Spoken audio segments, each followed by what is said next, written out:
instant of wanting this to stop, one instant of wanting to be outside the Father's will, one moment of thinking a low thought of his Father, one instant, the entire human race would be utterly hopeless.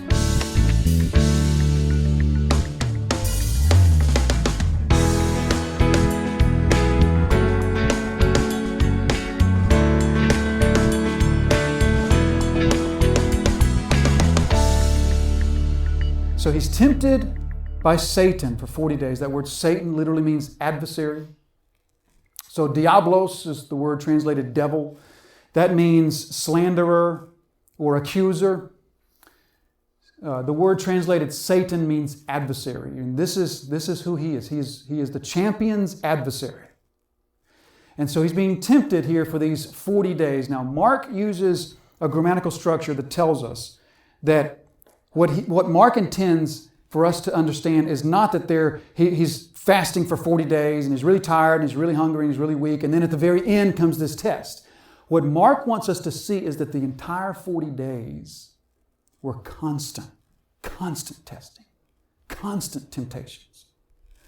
So what about these temptations? Because we really need to kind of get at Jesus is God. Could he really be tempted? Could Jesus have sinned? There's a question for you. Could Jesus have sinned? He's God. And the only answer to that is absolutely. The human Jesus absolutely could have sinned. If not, then it was not a real temptation. It was a farce. And this is not a farce. This is the real deal. So this temptation, let's try to get our arms around. Hebrews 4 verse 15 tells us that our high priest has been tempted in every way that we have, yet without sin. Now, when the writer to the Hebrews says that, he doesn't mean to say that Jesus has been tempted exactly as you have, identically to you. What he intends to say is that Jesus' temptation fully encompasses all of our temptations and far, far more. Because the temptation that Jesus encountered for 40 days here, in fact, for his entire life, the temptation that he encountered here is not exactly like our temptation. There's some differences, and there's some key differences to understand, but it's also a temptation that, if I could use the word, infinitely stronger than what we face. So when we're tempted, we know what happens as we're tempted, right? I would trust that everybody here has thought well enough about your temptation to sin that you've kind of thought about how that works in you, how it is that you're tempted and why temptation is a difficulty for you. And so here's what happens in our temptation. When we are tempted to sin, there is something outside of us, either the enemy or the world around us, or both, and they make some sort of appeal to a fallen desire in our heart. Isn't that how temptation works with you? That something in the world or something from the demonic maybe is appealing to something in your heart, some sort of desire, some sort of fallen desire, and it's saying, take me, indulge in me, have me. And that's how temptation works. In fact, that's what the Bible teaches us. Look at James chapter 1, verse 14 and 15. But each person is tempted. When are we tempted? When he is lured and enticed by what? His own desire. So there's a desire in our heart. And our enemy is aware of these desires. And the world in which we lives and breathes these desires. And so those enticements, they come to us and they speak to us and they say, wouldn't I be fun? Wouldn't this be enjoyable? Can't you just indulge in this? Oh, this would be so good. This would be so nice. This would be so gratifying. This would be so helpful. And that appeal comes into a heart that deep down in there wants it, has a desire for it. And then, James says in the next verse, when that desire is acted upon, when the temptation is given into, then it sort of culminates, it sort of brings to fruition the sin that causes death. And that's how James explains it. So that's how temptation works with us. We have a fallen heart, a fallen nature, fallen desires, and there is an enticement outside of us that appeals to that. And it says, act on this, indulge in this, give in to this. Now, when we come to Jesus, the problem that we face is, well, Jesus had no fallen desires. Jesus was sinless in every way. That doesn't mean that Jesus was just sinless in his behavior. It also means that he was sinless in his desires. He had no fallen nature. He was like us in every way except sin. So Jesus did not live his life fighting against the desire to get drunk, because he didn't have that desire. He was the only righteous man. He was the only one without sin, and sin, Scripture teaches us, is also our desires. So, was it really a temptation for Jesus to be tempted by this demonic force here, this Satan and his cronies? Was it really a temptation if Jesus didn't have those fallen desires? And this is where Jesus' temptation is not exactly like ours. But if we think about this, his temptation was far, far greater than ours. Let me try to explain. Take a look at the back of your notes here.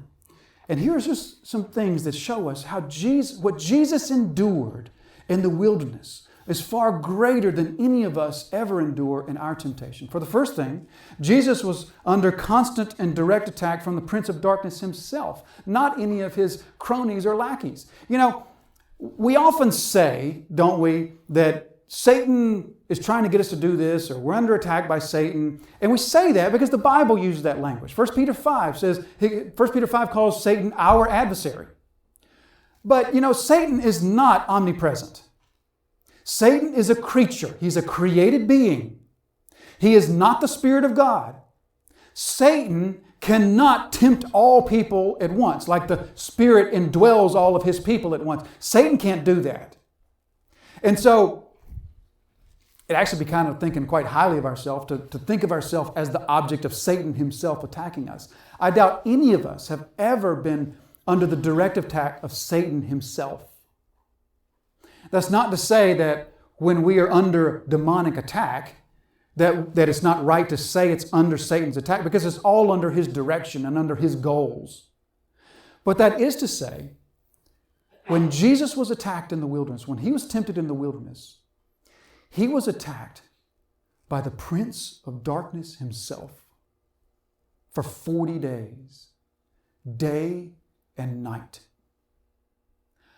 We're never told this, but I believe it's entirely reasonable to believe that it's not just the Prince of Darkness himself only, but every demonic being that he could recruit to help him. This is the prize. Jesus is the prize. If the Prince of Darkness can bring him down, we all understand what that means. And so, for 40 days and 40 nights, Jesus is under the most direct attack of the Prince of Darkness himself. And every available help that the Prince of Darkness can recruit to his side, all of them attacking the Son of Man with vicious vengeance, no mercy, day and night. I doubt Jesus slept much at all for those 40 days. Can you just imagine? The hunger, the weakness, the beating down sun, the tiredness, and the demons. Curse God. Curse him. Just curse him. Curse him. Curse him. Curse God. Never ending. Blaspheme his name. Blaspheme him. He is under the most direct attack, day and night, 40 days. Also, number 2, Jesus' temptation was never weakened by a single moment of surrender. Do you know that when you resist temptation, does your temptation just sort of give up? Isn't it true that the more you resist, the longer you resist, the greater that temptation becomes? Now, there may be seasons in which it sort of slacks off and then comes back later, but doesn't it come back stronger? Jesus never acquiesced one bit. So Jesus experienced the full force of the strongest temptation the enemy is capable of. None of us have ever experienced the full force of any temptation. Why? Because none of us have resisted indefinitely like that. All of us are sinners. All of us have acquiesced. And that acquiescence brings sort of at least a temporary relieving of the temptation. Jesus never gave in. So Jesus is the only one who's experienced the full 100% force of everything that evil had to bring against him. Number 3, Jesus' temptation knew no limits. Do you know that your temptation is limited by your limited human capabilities? In other words, it's not a real temptation to any of us to be tempted to do something that we know we're not capable of doing. You can't tempt me in a real way. You can't really tempt me to go and wastefully spend my family's money on a new sports car. I mean, that's just not a real temptation because I know I can't do it. I mean, if I went to the sports car store, they'd laugh at me. So that's not a real temptation. You can't, here's an example I've used before, maybe you've heard it. I can't be tempted to impress everybody in the room by levitating 2 feet off the floor. Not a temptation, because it's not in the realm of possibility. And so we're not really tempted by that which is not possible for us. Jesus' temptation knew no limit because his power knew no limit. There was nothing outside of the realm of what could be temptation for Jesus because there was nothing outside the realm of possibility. Furthermore, the Scriptures teach us that sin is not just action. Sin is thought. Take a look with me at Colossians chapter 3 and verse 5. Paul says, "Put to death, therefore, what is earthly in you, sexual immorality, impurity, passion, evil desire." And even before that, passion. What's passion but inflamed desire? Okay? So Jesus teaches us that lesson in the Sermon on the Mount about lust. He says you have committed adultery when you have desired in your heart.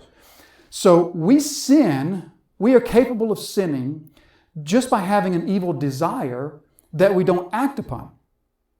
Now, when we act upon an evil desire, then we compound the sin. But we can have an evil desire. Paul says, put those evil desires to death because they're sin. Jesus says, you've sinned in your heart when you've desired someone wrongly. Jesus, one moment of a fallen desire would have cast him into a pit of sinfulness. One instant of wanting this to stop, one instant of wanting to be outside the Father's will,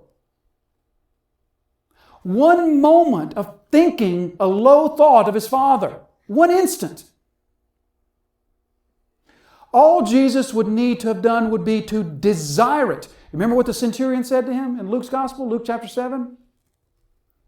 "Can you do something about my servant? My servant's dying." "Okay, take me to him." "You don't need to go. All you need to do is say the word." And Jesus says, he gets it. What does that mean? That means all Jesus needed to do was want it, was desire the servant to be healed, and he would be healed. All Jesus would have had to do in the wilderness would be to want something sinful. Instantly, momentarily. Can you imagine the barrage, 40 days, day and night, and never once sinning in thought or desire? Oh, the barrage against him was so merciless, so inhumanly difficult, which is why the Scriptures tell us of his suffering. Look at Hebrews chapter 2 and verse 18. The writer to the Hebrews describes Jesus' time of temptation as suffering. For because he himself has suffered when tempted. Jesus suffered so immensely for those 40 days. You know, we know Jesus suffered on the cross. And we know he suffered in those hours leading up to the cross. But have you ever thought about Jesus' suffering in the wilderness? Oh, how he suffered. Just imagine if you can. Do you know what it's like to sort of have that thought, that passing thought, blaspheme God? You know when something goes really wrong, something just really you don't understand, something just really gets you, and that thought hits you to blaspheme God? And you know how distasteful and unwanted that thought is? That is a thought popping into our mind, into the mind of someone who, I don't know how to make the comparison, but compared to Jesus, maybe has a minuscule, tiny amount of righteousness in us. Think of just how difficult, how painful it is for us to have that thought when something happens and it just hits into our mind to curse God. Jesus is the perfect Son of God, the only righteous one. Day and night, curse God, blaspheme God, curse Him. Can you imagine the torment of his soul to hear that? To be subjected 40 days and 40 nights to the hideous, demonic, curse him. He doesn't love you. You're not his son. He cares nothing about you. He's left you out here. Curse him. The spirit of Job's wife, right? Curse God and die. Can you imagine the torment of his soul? Mark describes him here as with the animals, with the wild animals.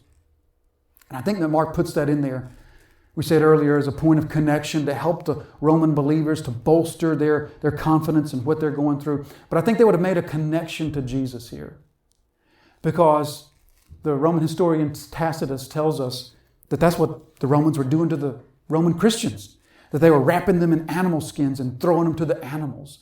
What do you think they would have thought when they heard, our master, he was with wild animals too. He was with the wild animals too, just like us. But do you see how perhaps they would have been just so encouraged to hear? He's been here. He's been here. Oh, the suffering. The animals are here not to be as they were for Adam, the first Adam, the support, the ones who are under his dominion, who are there to perfectly help him. They're here as his enemies. They're here just as an illustration of just how lonely this was. Imagine, once again, the Son of Man who perfectly loves the image of God in other people, being subjected to just such solitude and such loneliness in the hardest, the most difficult of times that he has yet to endure. Mark also says that he was ministered to by the angels. Now that might give us sort of a nice little warm-hearted feeling that these angels are coming in and ministering to Jesus. I don't think that's what Mark meant. I think that this is just one more humiliation for Jesus, to now be beholden to the angels he created. That's what the writer to the Hebrews says. We see Jesus, who was for a time made a little lower than the angels. These perfect, sinless angels that he created, now they have to serve him. Now they have to minister to him. The word there's deacon. They have to deacon to him in order for him to make it through this. Can you imagine the humility of the maker of the heavens and the earth having to be served by angels, having to be ministered to by angels? Oh, the suffering of the Son of Man to willingly subject himself. Remember, the Spirit didn't have to change his mind or convince him. This is the Father's will. And the Son said, if this is the Father's will, nothing can stop me from doing this. Now, one last thought for us, and then we're done. And that thought is this, just to remind ourselves. If one failure had occurred in these 40 days, think for just a moment where we would be. The entire human race would be utterly hopeless. All of humanity would be without hope for eternity. There would be nothing for us save damnation and the full deserved wrath of God had the Son of Man tripped or faltered in the smallest way over these 40 days of testing. Our eternity, in one sense, hung in the balance. In another sense, it was never in question, though, was it? Because He is the champion. And He comes to defeat that which we had no chance of defeating. He came to destroy that which sought to do nothing but to destroy us, to destroy the people of God, the seed of the woman. But here's our champion stepping on to the arena, onto the stage, and this will lead us directly into next week. Proclaim the good news.